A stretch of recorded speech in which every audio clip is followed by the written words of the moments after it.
Misis! Welcome to my vlog. This is a sit-down vlog. At ngayon, ang gagawin lang natin ay mag-live update lang tayo because it's our 10th year anniversary as a drag queen. Oh my God, can you imagine? 10 taon na akong nasa stage, nagmamaganda, nagpapasiklab, at mamaganda lang talaga. So today marks my 10th year anniversary as a drag queen, and akalain mo yun, hindi lahat nagiging kasing swerte ko na tumatagal ng 10 taon sa industriya na ginagalawan nila. And I'm so lucky to work with amazing people and to work with myself as an amazing person. Pero di ba parang ang swerte-swerte ko kasi na-enjoy ko yung ginagawa ko, na-express ko yung sarili ko. Plus, kumikita din ako dito, and that's because of you guys. And kaya ako tumagal sa industry to dahil sa inyo, sa mga naniniwala at sumusuporta sa akin. So, first of all, gusto ko na kagad magpasalamat. I want to look back and magmuni-muni. And I appreciate itong time na to. Kasi minsan lang ako mag 10 years in the industry, at someday gusto ko itong panoorin ulit to see how far I've come.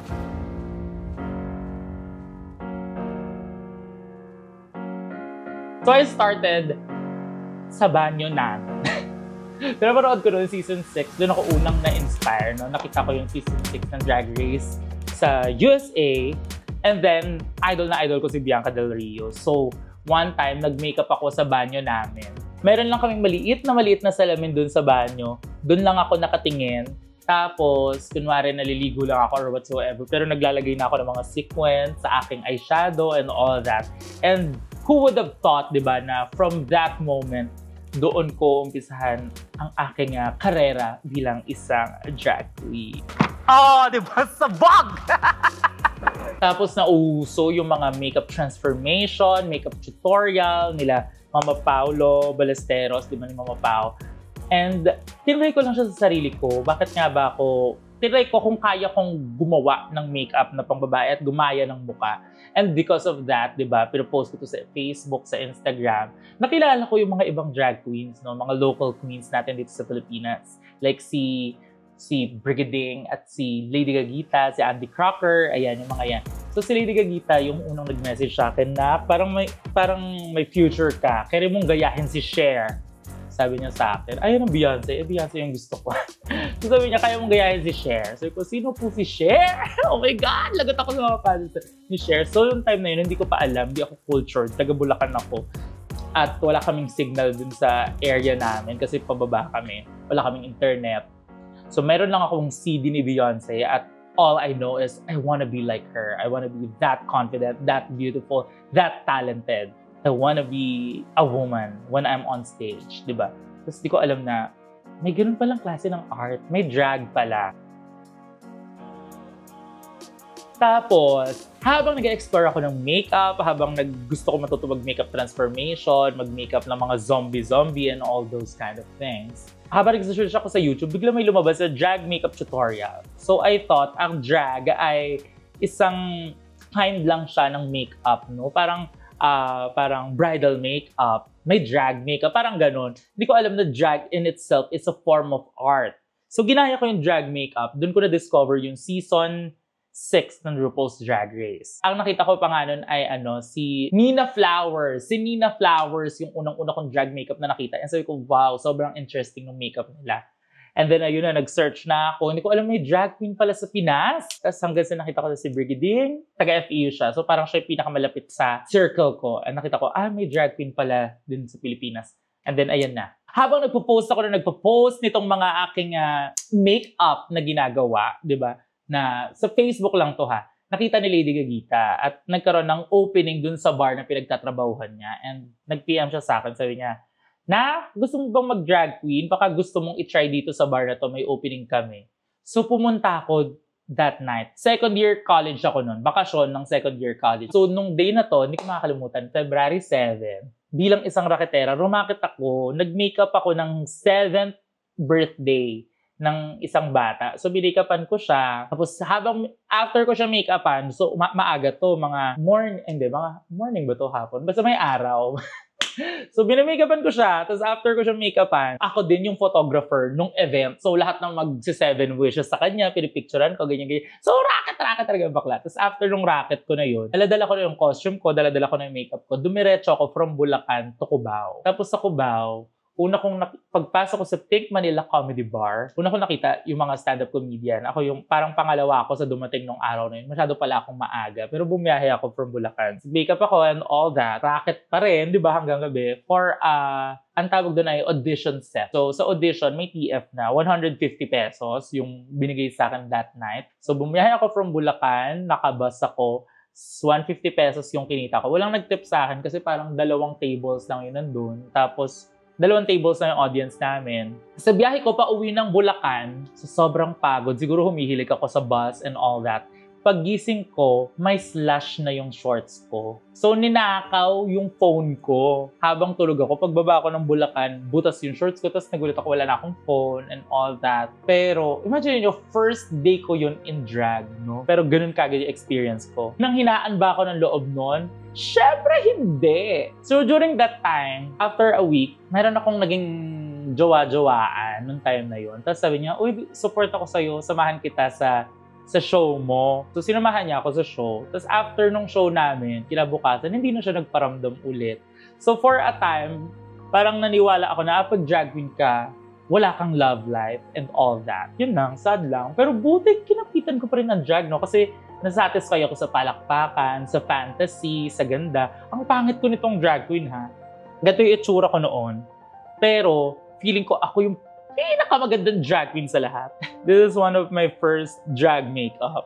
Ayan, ito yung first drag makeup ko na ginaya ko si Bianca Del Rio. Ang saya-saya ko dito kasi na-cover ko yung kilay ko ng bonggang-bongga. Tapos may bottom lashes pa ako. Tapos nilakihan ko yung lipstick ko. Parang, oh my God, ibang tao to compared dun sa kung sino ko. Pero bago ako maging drag queen, ganito lang yung mga kaya kong i-post. Mga skull makeup, ganyan.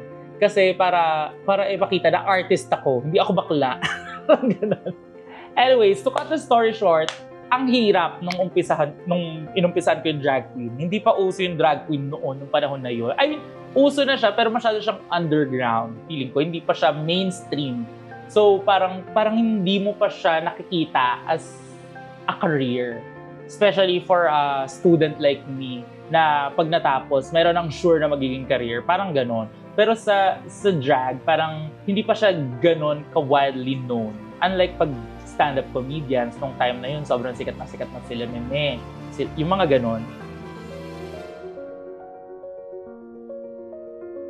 So, nung natanggap na ako sa Pink Manila Comedy Bar, nagkaroon ng mga kaliwat ka na ng mga drag competitions na nanalo din ako, no? So, isa na dito, nanalo ako sa Dragettes. 4 months pa lang ako nag-drag noon. Magkakalaban kami mga drag queens, baby drag queens. Kalaban ko si Arizona, si Riri, si Alexa, si Solen. Ayun, magkakalaban kami. Month-long competition ito at matira matibay. And ako ang nanalo! So, ang award doon, kapag nanalo ka, makakasali ka sa famous drag group nung panahon na yon. It's called The Raging Divas. Ito sila Mama Eva. Sila yung mga lumalabas sa TV. May mga production numbers sila sa mga Sharon, sa Sis, ganyan. So, The Raging Divas sila. And then, di ba month-long competition nga siya. So, nanalo ako ng first week, second week, tapos nanalo ako ulit. Hanggang sa konti na lang kami maglalaban-laban. Tapos, ang first runner-up ko dito si Arizona Brandy. Magaling din siya doon. Naka-Taylor Swift siya during that time. Ako naka-Beyonce. So pag drag queen ka dati, mas uso na meron kang ini-impersonate. Parang mas yun yung relatable sa mga tao. Unlike ngayon, pag drag queen, dati pag nakita lang, drag queen to, sino ka? Sino ka as drag queen? Parang ganon. Parang hindi mo pwedeng sabihin na, ako si Venus Deluxe. Pero anong ginagawa mo? Parang ganon lagi sila, yung tanong nila. So parang, ang pakilala talaga namin nun. Ako si Beyonce ako. Month-long competition yung Dragettes, pag nanalo ka, magiging raging diva ka. Pero habang nangyayari yung competition namin, nabuwag. Nabuwag yung raging diva. So imagine mo, ang grand prize nun ay 5,000 pesos. Taga Bulacan ako, bumabiyahe ako pa Malate para mag-rehearse, kumontes, and all that. Tapos after a month, excited ako na pag naging raging divas ka, magiging regular queen ka sa The Library Malate. So excited ako doon. Kaso, ayun na nga. Bago ako manalo, wala nang Raging Divas. So hindi ko alam kung sinadya nila yun na o kunwari magiging Raging Divas pero hindi naman. Or talagang nabuwag lang sila. Kasi medyo tumatanda na yata sila nung panahon na yun. So parang hiniwalay na yung mga mas matanda sa mas bata. So yung mas matanda, naging Lola Divas na sila. Tapos yung mas bata, parang nagpunta sa mga iba't ibang bar. Kasi dying na din yung Malate era during this time. So wala na din mga audience. So baka kaya sila nabuwag. Hindi ko alam. Anyways, nung nanalo ako doon, si Mama Eva na isang part ng Raging Divas, minessage ko. Sabi ko, pwede ba akong mag-audition na lang sa O-Bar and all that? So nag-audition ako sa O-Bar. Alam ko may mga kasabay din ako nag-audition that time. Ako lang yung natanggap sa O-Bar. Hindi ko alam kung ano nakita nila sa akin. Pero confident ako noon, nung panahon na yon, na matatanggap ako. Tapos nakapag-O-Bar na ako, October ako pumasok. Grabe ang training sa O-Bar. Parang dinik-dik talaga ako as drag queen. Parang for someone na taga Bulacan, na parang nakaka-build na ako ng name nun sa Bulacan as a makeup artist, nakikilala na ako. Feeling ko lang to ha. Nung nagpunta na ako sa O-Bar, nakita ko yung mga drag queens na ano sila, ibang level. Oh my God, nakakaloka. Like yung personality, the talent, the nerve, charisma. Pinaka-charismatic nun si Didi Holiday. Pag lumabas pa lang sa stage, sobrang sigawan na lahat ng mga tao. Captivating Katkat, talagang pioneer ng O-Bar. Tapos talagang andun na sa level na yon. Si Precious Paula Nicole, si Brigading, si Popstar Besh, sobrang gagaling nila sumayaw. And then pumasok ako, hindi man lang ako marunong pa mag-heels masyado. Tapos papasayawin ako ng production number. Can you imagine? First day ko sa O-Bar, may umalis na queen. Yung umalis na queen, nag-quit siya kasi ayaw na niyang mag-show. Siya yung stunt queen nila. Siya yung nag-harness during that time. Siya yung ganon, acrobatic, tumbling, emedu. Bilang October na to, last week na ng October, pa November na, yun yung biggest night ng O-Bar. Parang liberation party. As in, big event siya. Noon ako pumasok, 1 week before that. Tapos noon umalis yung isang queen. So ang task ko ay aralin lahat ng steps na iniwan ng queen na yon. So nakakaloka. Unang salang ko sa O-Bar, harness kagad ako. From walang experience mag-harness. Sinabit nila ako sa harness, puro pasayong dito ko. Grabe. Tapos kailangan umiikot pa. Kasi ang team nun ay elements. So yung elements, kompleto na sila. Pwera dun sa umalis, siya yung air. Siya yung lilipad. So ako yung lilipad. Imagine mo ako baby queen. Tapos binabakapan ako nitong mga big queens na nila, captivating, Katkat nila, Precious nila, Besh nila, Mama Eva nila, Mama Letet. Lahat sila malalaking queens na during that time. Tapos ako yung baby queen. Pero ako yung hinarness. So parang pressure. Pero kailangan ko siyang gawin. So umikot-ikot ako sa stage. Pagbaba ko ng stage, hindi na ako nakahabol sa stage. Kasi nahilo-hilo na ako. Tapos pagkatapos ng number, exit ako agad. Nagsuka ako sa sobrang kaba, sa sobrang hilo and all that. So ganun ka-struggle nung pumasok ako ng O-Bar. Pagdating sa backstage, sigawan, mga bakla. So, na-culture shock ako, basically. Pero tumagal ako sa O-Bar ng 1 year. Until I realized na parang madami ako natututuhan. Pero parang mas dumami yung insecurities ko more than sa natutuhan ko. Dahil ang dami mas magaling.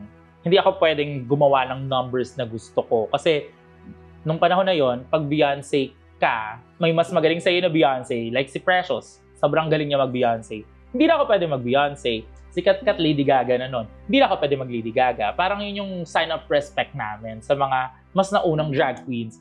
So wala na ako pwedeng gawin kasi may Mariah na, may Regina, may Beyonce, may Lady Gaga, may Ariana, may lahat meron na. So wala na akong pwedeng gawin. So hindi ako na-practice sa kung ano yung gusto ko talagang gawin. Na-practice akong sumayaw, na-practice akong mag-backup dance, na-practice akong makisama. Pero yung mga gusto kong gawin, hindi ko siya nagawa during my stay sa O-Bar. And then I realized na parang nawawala na yung worth ko as a drag queen. Parang feeling ko, laging may mas magaling sa akin. So parang feeling ko, I will never be that good enough. That's when I decided na ayoko nang mag-drag. As in, gusto ko na mag-quit. Umalis ako ng O-Bar. Thinking na mag-aaral na lang ako. Ayoko na mag-drag at all.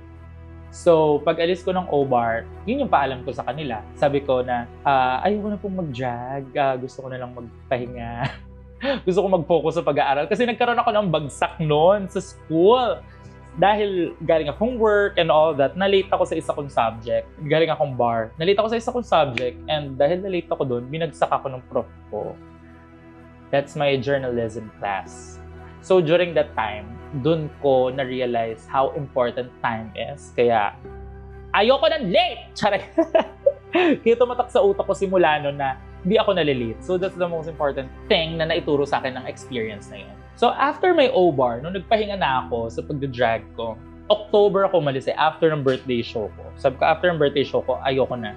So, after ng birthday show ko, that's November, December, January. Di ba December pa ako nagpahinga kung kailan ang daming racket? Pero, nung nagpahinga ako, umalis ako ng December, doon ako nagkaroon ng mga racket. Kasi pag nasa O-Bar ka, bawal kang umabsent, bawal kang rumakit sa labas. Nung time na yun ha, kailangan kasi 4 p.m. dapat nasa O-Bar na. So, hindi ka pwedeng late darating kasi unfair sa iba. So, lahat sila, yung mga racket inquiries nila, sa akin nila binigay. Tapos, may cut na lang sila. Pero, kumita ako noong December. So, sabi ko, paano ko iiwan tong pagdadrag? Kumita ako. So, after noon, January, February, nag-open na yung Nectar. Nag-open na yung Nectar, pero wala silang drag queens noon. Tapos, noong February, nagkaroon na ng drag cartel. Kung saan, sumali ako, si Brigading, in-invite nila ako ni Brigading. Tapos, labas lang tayo in drag sa BGC. So, parang sabi ko, ay, social, sa BGC, makakapunta akong BGC. As a baklang kanal ng FEU, di ba, ng mga sa gilid-gilid lang kami. Pumunta kami ng BGC, ng naka-drag. Pagpunta ko doon, sumali ako sa Drag Cartel. And then, habang nagpe-perform ako sa Drag Cartel, kalaban ko sila Minty Fresh, di ako nanalo. So, ang nanalo nun si Brigading yata, or si Min, hindi ko maalala. Pero, ako yung kinuha ng Nectar para mag-regular night. So, nag-perform ako regularly simula noon for 3 years. So, regularly, every weekend, nasa Nectar ako. And doon ko mas na-appreciate yung drag ko. Parang nung umpisa nga, parang sabi ko, ayoko na talaga mag-drag, ganyan. Tapos, inoferan ng bongga ng Nectar para, like, times 3 nila yung TF ko from O-Bar. Tapos, ako lang mag-isa yung drag queen nun. So, lahat ng tip sa buong bar sa akin mapupunta. So, imagine mo, ang laki ng kinita ko noon, nung panahon na yun. Parang sa isang gabi, nakakapag-uwi ako ng 2,500 to 3,000 pesos. Sobrang laking bagay nun sa akin. Twice a week. Tapos, ang ganda ng pakikisama ng mga workmates, walang pressure. Dadating ako doon with 2 numbers. Sa O-Bar, parang sa isang buong gabi, makaka 10 to 15 na labas ka on stage kasi solo mo, group number mo, magbaback up ka sa isa, 3 sets a night, diba? So, times 3 yun. So, 9 pataas. So, madaming labas talaga. Nung sa Nectar, okay, Binyas, 2 numbers ka lang a night, dadating ka 10 p.m. na. Unlike sa O-Bar na hindi ko kinakaya kasi 4 p.m. call time, 5 p.m. call time, doon, creative freedom talaga. Tapos walang ibang drag queen, so pwede kong mag-Beyonce, pwede kong mag-Mariah, so lahat na practice ko dahil sa Nectar. That's why I'm so thankful. Tapos napakabait pa ni Daddy David na owner ng Nectar. Siya talaga yung nagpupush sa akin, nag-hone, may pep talk pa kami. So one time, nag-perform ako ng kanta ni Moira. Sabi nagpe-perform ako noon, nawali. As in, walang pumalakpak, walang nag-react, tahimik. So, malungkot ako pagpasok ko sa backstage. Tapos sabi ko lang kay Daddy David, malungkot ako kasi wala yung number ko. Tapos sabi niya, mas better naman yan, at least nag-explore ka, kaysa parehas ng parehas yung ginagawa mong number. So, parang sabi ko, oh my God, grabe yung pag-affirmations ba yun, ang tawag doon, niya para sa akin. Yung pag-pep talk niya na yun para sa akin. Kasi parang gumaan yung pakiramdam ko and mas nagkaroon ako ng confidence para mag-explore ng mga new numbers until nagulat ako na nakakapag-Mariah na ako na hindi ko naman ginagawa dati. Nakakapag-share na ako, nakakapag-live singing na ako. Na noon, compared to O-Bar, bawal ka mag-explore kasi kailangan perfect yung ipapakita mo sa stage. Ganon. Pag nag-explore ka at mali ka ng pinakita sa stage, ano ba yan? Bakit ganyan? Ganon. Talaga, ibang-iba yung culture. Hindi ko sinisiraan yung O-Bar. Ang dami ko natutuhan sa O-Bar. Doon lumakas yung loob ko. Doon ako hindi naging balat sibuyas, 'di ba? Dahil sa mga ganung pangdidikdik. Yun yung training sa O-Bar. Para siyang sa mga teatro, di ba? Mumurahin ka ng direktor minsan noon. Ngayon kasi hindi na ganun eh. Mabilis na ma-offend ang mga bagets ngayon. Hindi na ganun. Pero that's our experience 8 to 10 years ago. So after Nectar, di ba, as drag queens, dream ko talaga na makapagsalita, makapagganto, makapagkwentuhan sa mga tao to make real connections. Kasi as drag queen, para kaming entertainment, pero wala kaming real connections with our audience. Kasi wala naman kaming mic.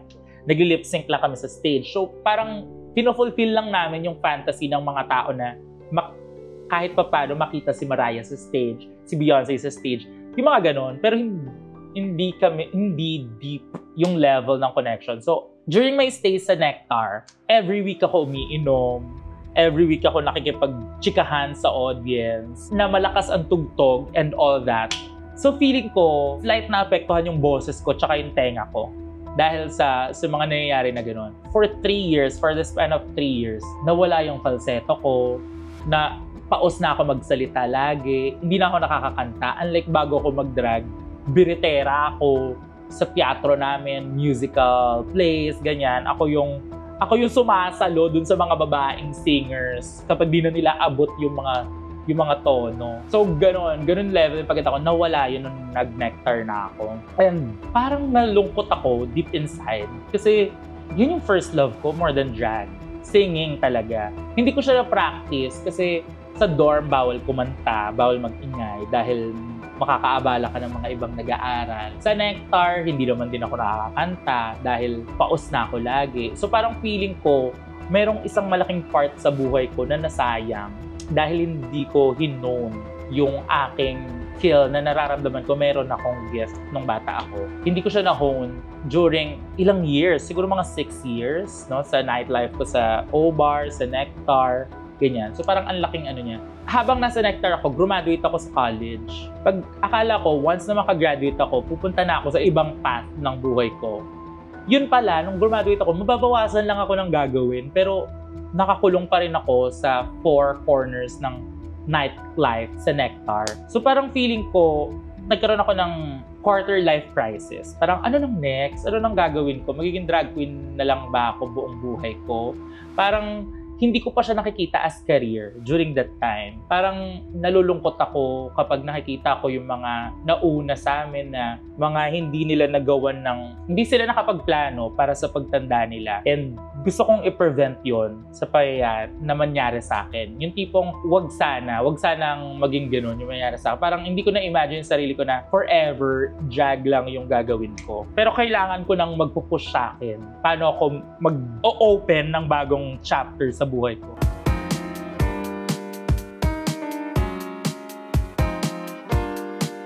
Sobrang sakto, biglang nag-pandemic. Nung nag-pandemic, naalog lahat, matira matibay. Anong gagawin mo nung pandemic? Doon ako nag-start mag-vlog. And then, nung nag-vlog ako, nagkaroon ako ng parang better connection with my audience, with you guys, with mga misis. Nagkaroon ng parang transfer of communication, may feedback sa comment. Nakikita ko na nagkaroon ako ng real supporters. Unlike sa bar, parang papalakpak sila after the number mo, pero wala na after that. Di ka man lang nila makikita on Instagram, as in walang connection. Pero nung nagkaroon na ako ng YouTube, may nagpapadala ng food, may mga nag-message na na-inspire ko daw sila in some way and all that. So parang feeling ko nagkaroon ako ng purpose with my vlog to share positivity, happiness, and good vibes. So ang saya-saya ko nung nag-pandemic kasi na-explore ko yung pagiging mascom ko, yung pagsasalita, yung editing, yung artistry na hindi naman sa stage. Pero ginagawa ko pa rin yung drag. So I'm a online drag queen now, di ba? Ang saya-saya ko nung pandemic, nakapagpahinga ako 6 months. 6 months bago ako nakakanta ulit nung pandemic. Tapos the moment na nakapag-falsetto na ako ulit, as in thank you ako ng thank you. Akala ko di na babalik yung boses ko. Tapos napanood ko pa si Iya Mina na in-interview siya one time. Sabi niya, maayos daw yung boses niya dati. Pero nasira dahil sa kakasigaw, kakaalak sa comedy bar. So parang sabi ko, wag sana masyara sa akin yun. Pero pili ko on the way na ako doon.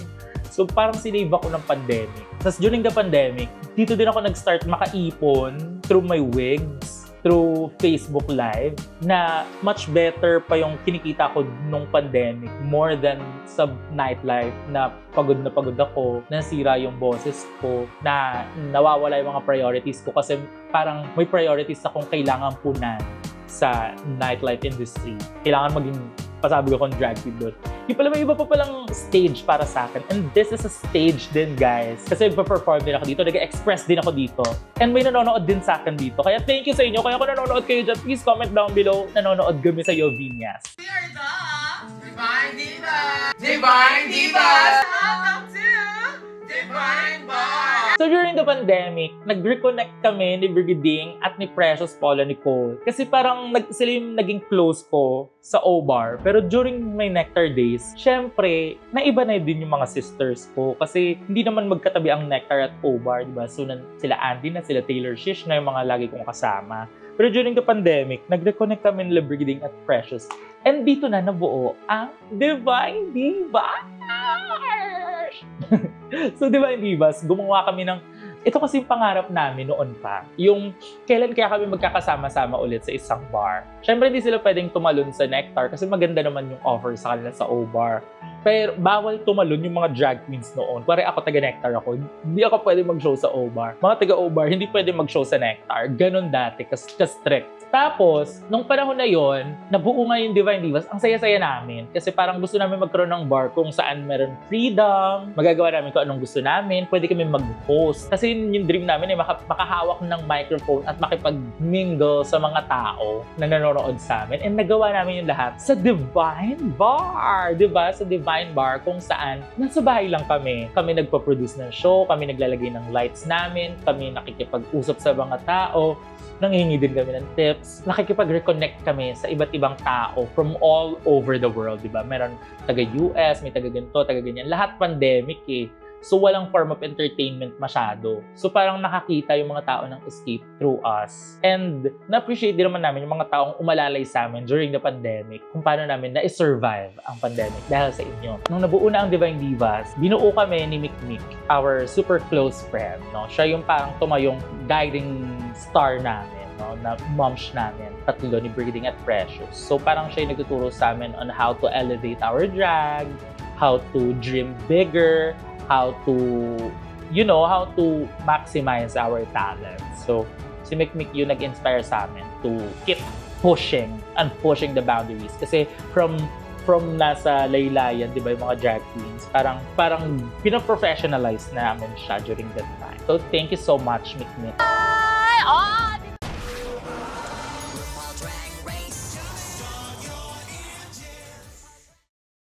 So during the pandemic, habang magkakasama kami ng Divine Divas, biglang nag-announce si Mama Ru ng Drag Race Philippines. So dumating na nga ang Drag Race Philippines at sabi namin, mga sis, lahat tayo mag-vow na sasali tayo ngayon sa Drag Race Philippines. Kasi kapag magtutour tayo, magkakasama tayo, pare-parehas tayo ng success, walang maiiwan and all that. So sumali kami lahat sa Drag Race Philippines and the rest is history. Grabe din ang preparations, no, yung stress, yung hirap, no, auditions pa lang. And kapag nakapasok ka, bago ka pumasok, may hirap ka na ding pagdadaanan eh. Na actually, to be fair, parang mas mahirap pa yung preparation kaysa yung nandun ka na sa competition. Tapos, nakipag-usap kami sa mga designers, nagtipid ng bonggang-bongga para may makain pa and all that. Kasi nakapasok na ng Drag Race Philippines and ayun, nag-land ako 6th place and happy na ako doon kasi napakita ko na lahat ng gusto ko ipakita, no? Napakita ko na yung fun side ko, yung design, yung sayaw, yung performance, yung singing, napakita ko na yung sarili ko. So, happy na ako na yun yung naiambag ko at nagmaoy pa ako.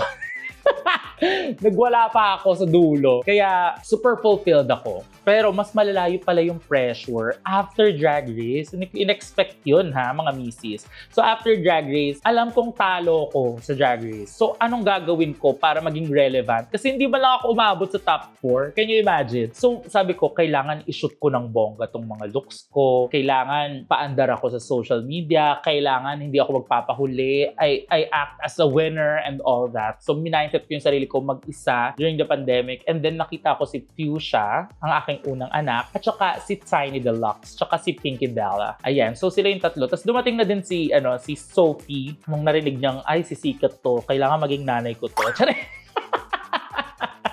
Pero, sila yung mga tumulong sa akin para ma-shoot ko yung mga looks na sinuot ko sa Drag Race. So, nakilala ko din dito si Chris. Huge shoutout kay Chris na friend ko na photographer na nakiusap ako na kung pwede ba niya akong tulungan na mag-shoot for free nitong aking mga looks. Kasi during this time, wala akong kapera-pera. Pero tinulungan niya ako mag-shoot. Tapos, sinusundo niya pa ako sa bahay. Tapos, ang bayad ko sa kanya, 3,000 pesos. Tapos, ang bayad ko sa kanya, panggas lang. So, sobrang na-appreciate ko siya kasi ang gaganda ng kinalabasan ng mga photos namin. So, kino-conceptualize ko sila. Tapos, binibigyan ni Chris ng buhay. Kaya, ang saya-saya ko dahil may tumulong sa akin na ganito. So, ito na nga, nag-air na yung season namin. I'm so happy kasi sobrang ganda ng pagtanggap sa akin ng mga tao. Nagpakatotoo lang naman ako sa show. Wala akong tinago, wala akong sinobrahan. As in, kung ano ako, take it or leave it. And I'm so happy na nagustuhan niyo yun. So, thank you so much. Actually, kinakabahan nga ako bago mag-air kasi, di ba, parang pwedeng matweak kung ano yung mga ipapakita mo on camera and all that. Pwede makabuo ng bagong storyline. Pero, I'm so happy sa Drag Race Philippines dahil hindi nila ginawa yung show para may mapahamak na drag queen. Meron pa nga may mga mas malala pang mga nangyari sa show pero hindi nila in-air kung hindi naman needed. Kaya, thank you so much sa pag-protect din sa inyong mga queen. Pull out!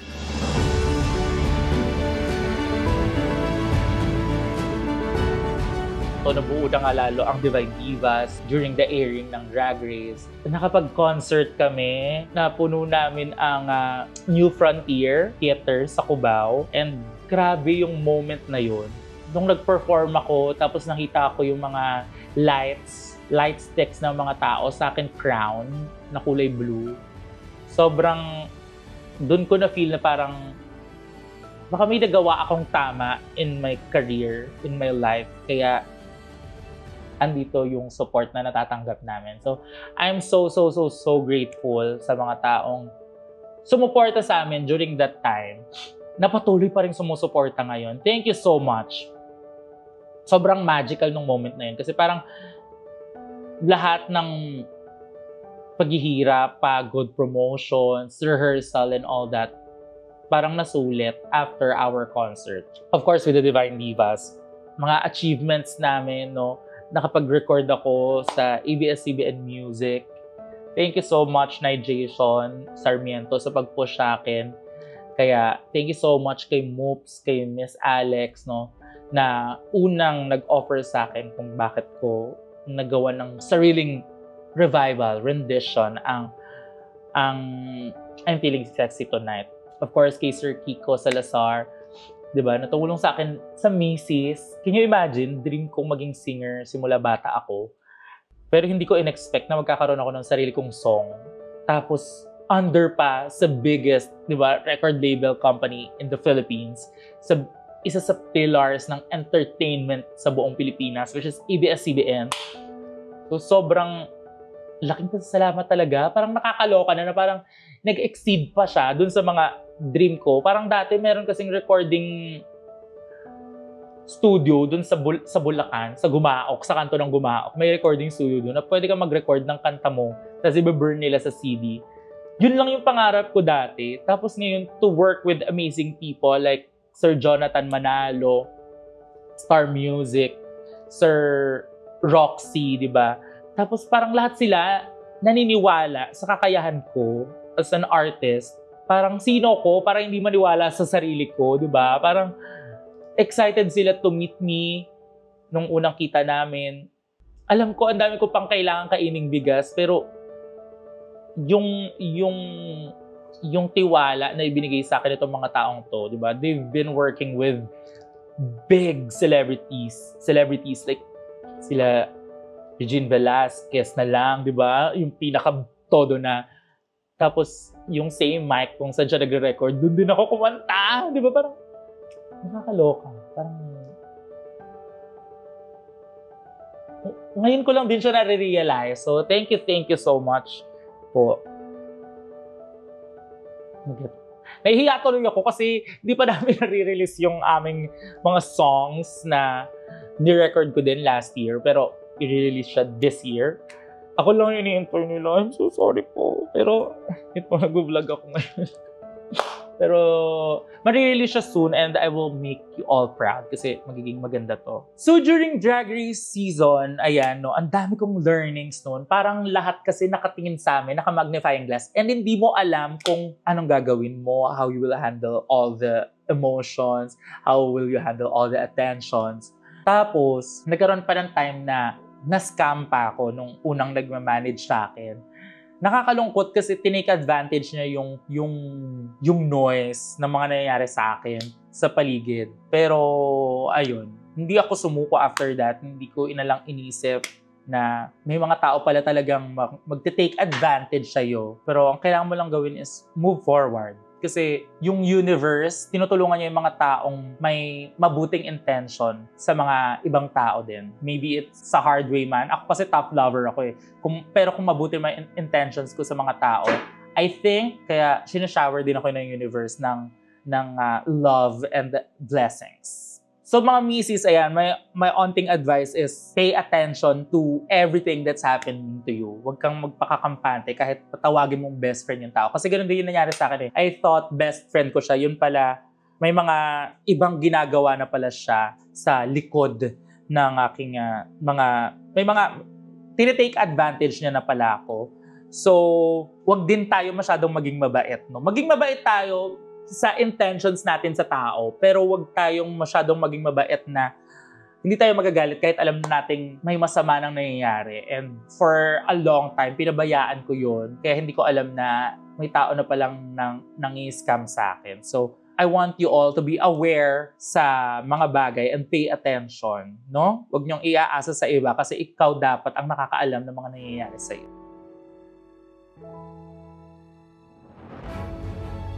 After recording, dumating na nga ang rampa, 'di ba? Kami ni Brigading at ni Precious.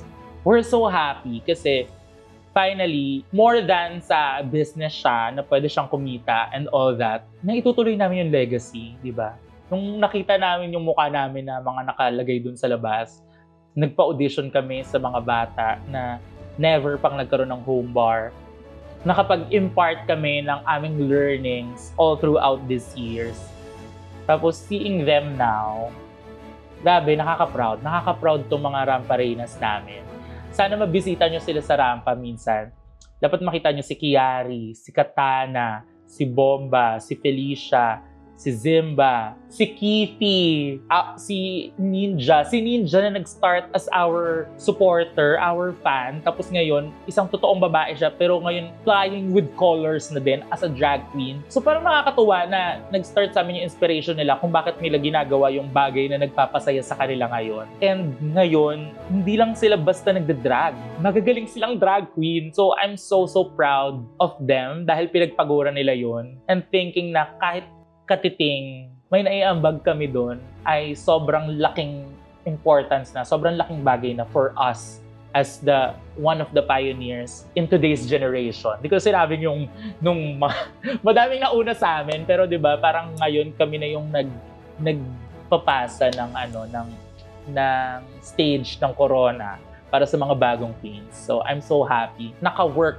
ko nung mga panahon na yun, nung nag-uumpisa ako, yung mga pioneers din ng industry. Kaya naging gantong klaseng drag queen din ako ngayon. Hanggang sa nagkaroon ako ng house, di ba? Ang House of Deluxe. Hindi ko hiniling magkaroon ng house. Dumating lang sila ng kusa. Like si Fuchsia, nakasalamuha ko lang somewhere sa Kumu. Si Tiny, alam kong sobrang talented niya noon pa, nung college pa kami. Kasi taga-FEU din siya. Nalulungkot ako kasi hindi niya to nadadala sa stage. So sabi ko sa kanya kung gusto niya maging anak ko. And ayun, naging anak ko siya. And napakadaming ideas ni Tiny. Kaya I'm so grateful na naging anak ko to. Kasi isa siya sa biggest help kung bakit ganun yung naipakita ako nung season 1 sa Drag Race. Ang dami niya naitulong sa akin from lyrics to my conceptualization ng looks and all that. Kaya guys, please stop hating Tiny. Bata siya.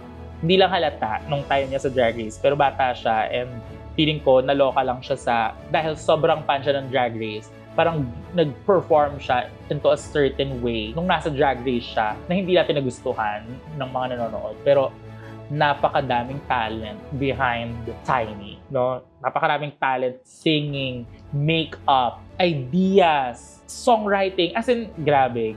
I'm so grateful na nasa house ko siya. So, ayun, pag-usapan na natin ang aking journey, di ba, as a drag queen. Ngayon, pag-usapan naman natin yung ngayon. So, ngayon, busy tayo, di ba, na how to keep everything there. Parang sabi nga nila, it's lonely on the top, di ba? Parang, pero, how do you maintain to be seen there? Parang na-achieve namin Drag Race. What's next? Diba? Parang yun pala yung mas mahirap. So, ito, nagsisipag tayo mag-vlog, mag-content everyday sa social media. Plus, nag-manage pa kami ng rampa. Ito yung mga juggle natin as a working drag queen. So, kung akala nyo ay chill lang ako pag walang show, madami po kami ginagawa. So, pagpasensyahan nun ako, may mga hindi ako nare-replyan. Kung meron ako mga hindi na napapansin, or minsan may mga feeling nyo nataraya namin kayo kung nasa labas or whatsoever, baka pagod lang ang mga bakla. Tao lang din po. So, ayun. Pero sobrang happy pa rin ngayon kasi kahit ang daming pinagkakabisihan and all that, tinutuloy ko to because alam kong may mga taong nag-aabang. Para na din siyang naging responsibility. Responsibility na ang dami kong nagigain, di ba? Like, nakakagain ako ng love, ng attention, nakakapag-put ako ng food sa table, hindi lang sa akin, pero sa family ko din as one of the breadwinners. One of the breadwinners? May ganun ba? Pag breadwinner ba, isa lang? Pero ang sarap sa feeling na may mga taong naniniwala sa akin at sila yung mga taong tinatawag kong institusyon. So thank you so much sa aking institusyon na up until now, nahihiya na ako. As much as possible, I want to take time with you guys during pag hindi ako nag-work. Kaya kapag meron tayong mga listening party, sumama pa sila nung music video ko, nagtitake time talaga ako to hang out with them kasi sila nga nagtitake time para manood, di ba? Kayo nga nagtitake time para manood ng aking vlog, para mag-like, mag-comment, para mag-subscribe. So, ano ba naman yung maki-hangout ako sa inyo minsan? Kaya kung gusto nyo din makisali, so meron, mag-follow lang kayo sa Team Vinyas on Instagram or sa Twitter. Nag-a-announce dun minsan kung meron akong hangout with the institution. So, ayun. So ngayon, dumako naman tayo. Tapos na ako sa mga pasasalamat. Gusto ko namang dumako sa mga cute questions na inihanda ko sa sarili ko. Ha? Ako lang din ba yung naghanda? So dito, nilagay ko na kung may re-relieve ako na one performance, ano nga ba ito? May mga personal reflections ako, di ba? About my drag, about my 10 years experience. And one of the biggest lessons na tutuhan ko in drag is to learn, always learn new things, no?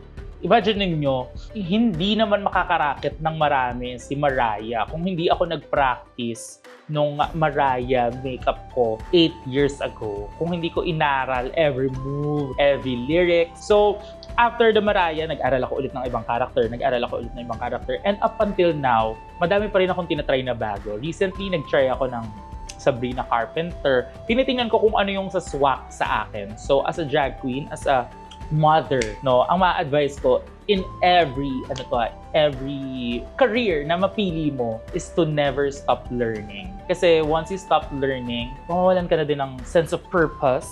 So, mawawalan ka na din ng drive. Hindi mo na may enjoy yung ginagawa mo. So, yun ang natutuhan ko talaga. One of my biggest lesson din na natutuhan in my 10 years in drag is kung hindi ka na-appreciate dun sa lugar na nasaan ka, find your own stage, di ba? Kung saan ikaw ay ma-appreciate at mag-flourish. Kasi for example, nung nasa O-Bar ako, I didn't feel like I'm appreciated kasi ang daming mas magaling sa akin. And ayoko naman mag-fade na lang in the background na okay, dahil magaling sila, hindi ko nagagawin to. Dahil magaling sila, hindi ko nagagawin to.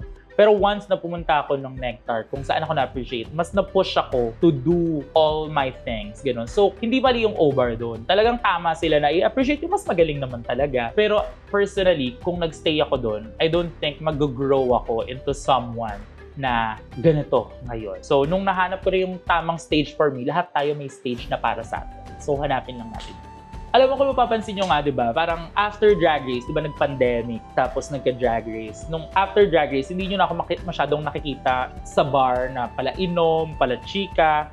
Kasi I'm trying my best para mag-save ng boses. Kasi ito yung parang feeling ko na part ng aking career na hindi ko masyadong tinutukan ng panahon. Kaya ngayon, kung ikukumpara ko dun sa mga kasabayan ko dati kumanta, ang lalayo na nila compared sa akin. What's changed the most? Alam niyo, ang dami na nagbago sa akin simula nung nag-umpisa ako mag-drag. Pero isa sa pinakamalaking pagbabago, siguro physically, ayun, yung ilong ko. Pero, mas careful na ako kung ano yung mga lumalabas sa bunganga ko. Kasi hindi ko in-expect na madami pala talagang nakakapanood sa akin. And means may mga bata, di ba, na nakakakita. And ayoko na maging masamang impluwensya sa kanila. So ngayon, mas careful na ako, mas aware na ako. Hindi ko sinabing perfect ako ngayon pero I'm trying my best para pigilan yung sarili ko na maging masamang impluwensya sa ibang tao. Pero after 10 years, no, alam kong ako pa rin to. Ako pa rin yung Vinyas na dreamer, na goal-oriented, na gustong matuto every single day, every time may chance, no, nakikinig ako ng mga tutorials sa YouTube about life, about money, about being a better person, no, kung how to handle things, ganyan. So, simula dati, gano'n na din talaga ako. And I'm so happy na hindi pa rin nawawala yung fire na yun kahit may mga bagay na akong na-achieve. Ang dami ko pa rin gustong i-achieve in life. So, I think ang dami ko na na-impart dito and I'm so excited to watch this vlog again after few years and see kung paano na ako nag-grow after filming this. Thank you so much sa pakikinig sa aking chika. My name is Vinyas Deluxe and today I will mark this chapter as a chapter 1. Ano? And ngayon, I'm so happy na ang daming positive na nangyayari in my life. I am healthy, my family is healthy, I have good friends that I can trust, may mga taong nagtitiwala sa akin, may rampa, may YouTube ako, may nanonood sa akin, may mga racket, may mga brands na nagtitiwala sa akin. Maraming salamat po.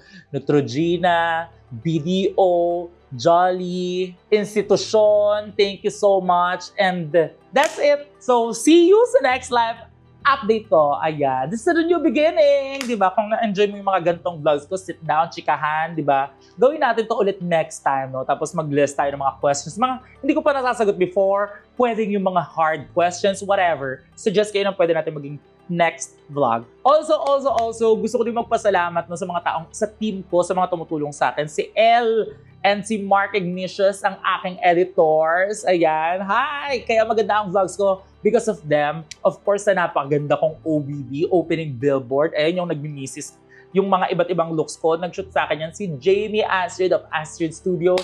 Thank you so much sa pagpapaganda ng aking contents and ng aking vlogs. Of course, si Elroy na tumulong din sa akin mag-shoot ng mga looks ko during Drag Race. Sila Chris, ayan, and many more. Once again, this is Vinyas Deluxe.